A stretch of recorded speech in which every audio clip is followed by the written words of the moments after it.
Hello friends, welcome to SN cooking recipe channel.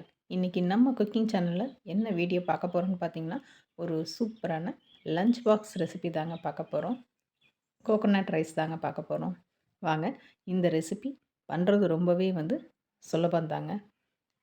இதுக்கு தேவையான பொருட்கள் எல்லாமே நான் எடுத்து வச்சுருக்கேன். இதுக்கு தேங்காய் பார்த்தீங்க அப்படின்னா, நல்ல பியூர் ஒயிட்டாக இருக்கணுங்க. அந்த கருப்பு கருப்பாக இருக்கும் பார்த்தீங்களா, அந்த மாதிரிலாம் இருக்கக்கூடாது. அப்போ தான் நம்மளுடைய தேங்காய் சாதம் நல்ல சுவையாக இருக்கும். இப்போ இந்த ரெசிபி எப்படி பண்ணலான்னு வாங்க வீடியோக்குள்ளே போய் பார்க்கலாம். அடுப்பில் கடாய் வச்சுக்கோங்க. இது கொஞ்சம் நல்லா ஹீட் ஆகட்டும். இப்போ நல்லா ஹீட் ஆகிடுச்சு. இந்த டிஷ்ஷுக்கு தேவையான அளவு நம்ம ஆயில் நம்ம ஆட் பண்ணிக்கலாம். ஆயில் பார்த்திங்கன்னா கொஞ்சம் அதிகமாகவே சேர்த்துக்கோங்க. அப்போ தான் கொஞ்சம் நம்ம நல்லாயிருக்கும். இந்த வெரைட்டி ரைஸ்க்கெல்லாம் கொஞ்சம் ஆயில் கொஞ்சம் எக்ஸஸாக இருந்தால் தான் கொஞ்சம் நல்லாயிருக்கும். இப்போ இந்த ஆயில் கொஞ்சம் நல்லா ஹீட் ஆகட்டும். இப்போ ஆயில் ஹீட் ஆகிடுச்சு. இதில் நம்ம கடுகு, உளுந்தம்பருப்பும் சேர்த்துக்கலாம்.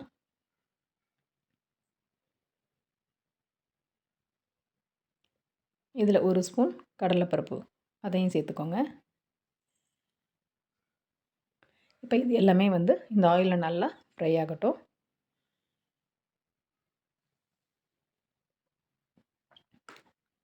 அடுப்பை நல்லா கொஞ்சம் சிம்மில் வச்சுக்கோங்க.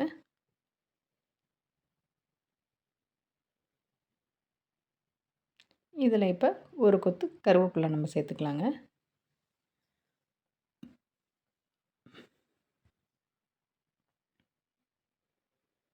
இப்போ இந்த கருவேப்பிலையும் இந்த ஆயிலில் நல்லா கொஞ்சம் ஃப்ரை ஆகட்டும்.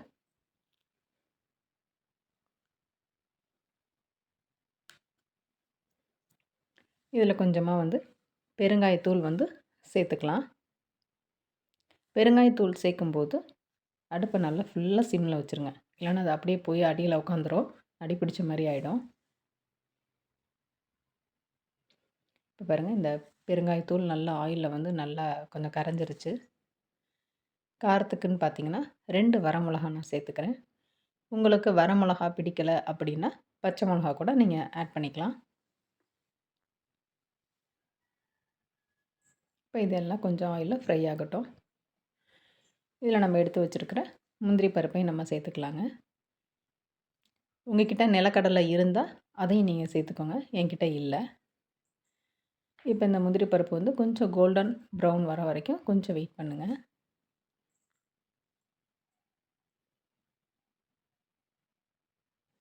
இப்போ பாருங்கள், கடலைப்பருப்பு, முந்திரி பருப்பு எல்லாமே நல்லா கோல்டன் ப்ரௌன் ஆகிடுச்சு.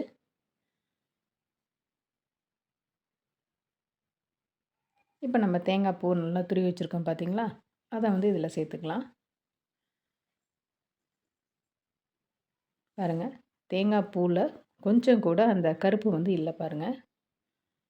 அந்த மாதிரி நீங்கள் தேங்காய் பூவை நல்லா துருவி எடுத்துக்கோங்க. இப்போ இது எல்லாத்தையும் நல்லா மிக்ஸ் பண்ணிக்கோங்க.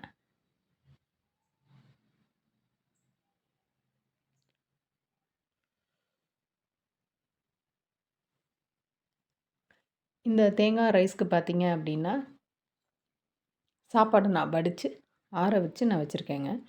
நான் இன்றைக்கி என்ன ரைஸ் எடுத்திருக்கேன்னு பார்த்தீங்கன்னா, பாசுமதி ரைஸ் தாங்க எடுத்திருக்கேன். இப்போ அந்த டிஷ்ஷுக்கு தேவையான அளவு உப்பு சேர்த்துக்கோங்க. இதையும் நல்லா மிக்ஸ் பண்ணிக்கலாம்.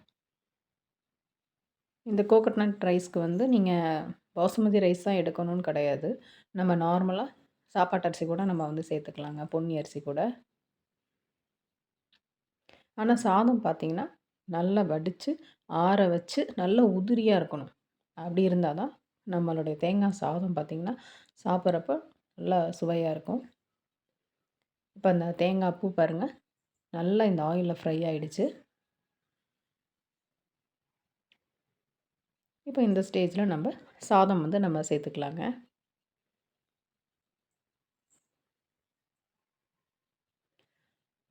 சாப்பாடு பாருங்கள் எந்த அளவுக்கு இருக்குன்ட்டு. ஒரு மாதிரி சலசலன்னுலாம் இல்லை, நல்லா அப்படியே உதிரி உதிரியாக இருக்குது பாருங்கள். இந்த அளவுக்கு இருந்தால் தான் நம்மளுடைய தேங்காய் சாதம் சூப்பராக இருக்கும். இப்போ அடுப்பை நல்லா சிம்மில் வச்சுட்டு இதை மெதுவாக அப்படியே கிளறி விடுங்க.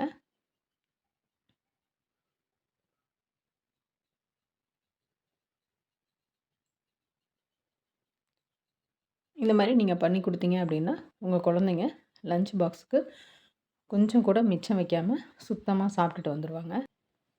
இந்த கோகோனட் ரைஸ்க்கு தொட்டுக்கன்னு பார்த்தீங்கன்னா பொட்டேட்டோ ஃப்ரை நல்லாயிருக்குங்க. பிரிஞ்சால் ஃப்ரை எல்லா ஃப்ரை ஐட்டமும் வந்து இந்த ரைஸ்க்கு வந்து ரொம்ப பொருத்தமாக இருக்கும்.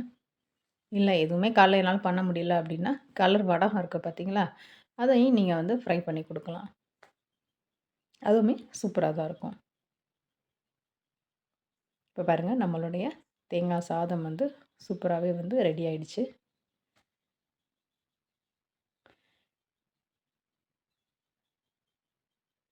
இன்னும் கொஞ்சம் நல்லா கிளறிக்கலாங்க. அங்கங்கே கொஞ்சம் உப்பு இருக்கிற மாதிரி எனக்கு தெரியுது. இன்னும் கொஞ்சம் நல்லா நான் மிக்ஸ் பண்ணிக்கிறேன்.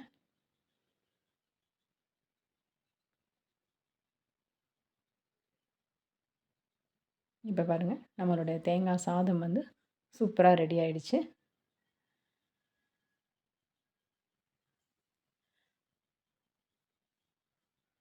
அவ்வளோதாங்க. பார்க்கும்போதே சாப்பிட்ணும் போல் தோணுதில்ல. இந்த ரெசிபியை நீங்களும் உங்கள் வீட்டில் கண்டிப்பாக ட்ரை பண்ணி பார்த்துட்டு உங்களுடைய ஃபீட்பேக்கை கீழே கமெண்ட்ஸில் சொல்லுங்கள். இப்போ இந்த டிஷ்ஷை வந்து நம்ம ஒரு பிளேட்டில் சர்வ் பண்ணிடலாங்க. அவ்வளோதான் ஃப்ரெண்ட்ஸ். நம்மளுடைய கோகோனட் ரைஸ் வந்து சூப்பராக ரெடி ஆயிடுச்சு. அவ்வளோதான் ஃப்ரெண்ட்ஸ். Thank you friends.